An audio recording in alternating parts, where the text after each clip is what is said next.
Perkenalkan, nama saya Priska Ato dengan NIM 101-2022-0256. Program Studi Pendidikan Agama Kristen semester 2 mata kuliah Pancasila. Baik, saya akan menjelaskan resum bab 6 tentang bagaimana Pancasila menjadi sistem etika. Bagian A, menelusuri konsep dan urgensi Pancasila sebagai sistem etika. Bagian pertama, konsep Pancasila sebagai sistem etika. Bagian A, pengertian etika adalah etika selalu terkait dengan masalah nilai Pancasila, sehingga perkembangan tentang etika pada umumnya memberikan tentang masalah nilai atau baik atau buruk.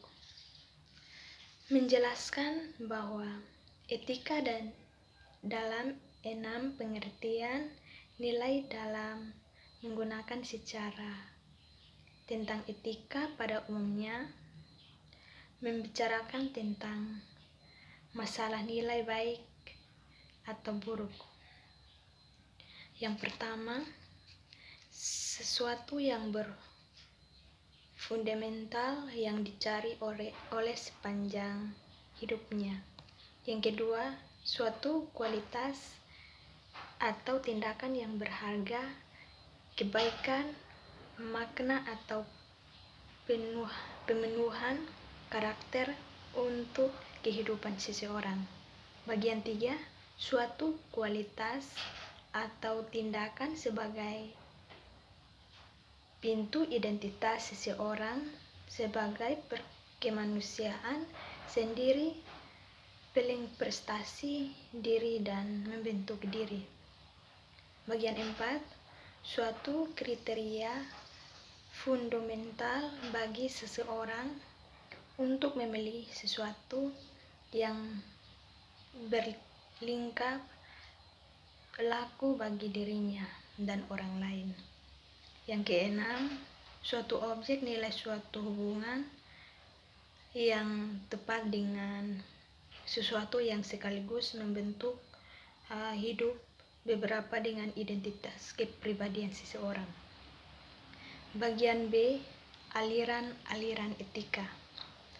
Ada beberapa aliran-aliran etika dikenal dalam bidang fasilitas meliputi etika, keutamaan, teologis, dan dialogis. Bagian C, etika Pancasila. Etika Pancasila adalah cabang filsafat yang dijabarkan dari sila-sila untuk mengalur perilaku kehidupan bermasyarakat berbagai dan bernegara di Indonesia. Yang bagian yang 7, urgensi Pancasila sebagai sistem etika. Bagian B, menanya alasan diperlukan Pancasila sebagai sistem etika. Bagian C, mengganti sumber historis, teologis, politis tentang Pancasila sebagai sistem etika. Yang pertama, sumber historis. Yang kedua, sumber sosiologis. Yang ketiga, sumber politis. Bagian D, membangun argumen tentang dinamika dan tantangan Pancasila sebagai sistem etika. Yang kedua, argumen tentang tantangan Pancasila sebagai sistem etika. Bagian E, mendeskripsikan esensi dan urgensi Pancasila sebagai sistem etika. Yang pertama, esensi Pancasila sebagai sistem etika. Yang kedua, urgensi Pancasila sebagai sistem etika. Bagian F, rangkuman tentang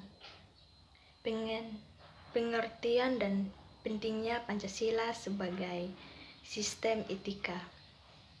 Bagian G, Tugas belajar lanjut proyek belajar Pancasila sebagai sistem etika. Anda dipersilahkan individu untuk mencari informasi dan berbagai sumber tentang yang pertama, beberapa kasus yang memperlihatkan keterampilan individu atau kelompok dan dirumuskan solusi, alasan problem, moralitas bangsa, misalnya kepatuhan membayar pajak, mencegah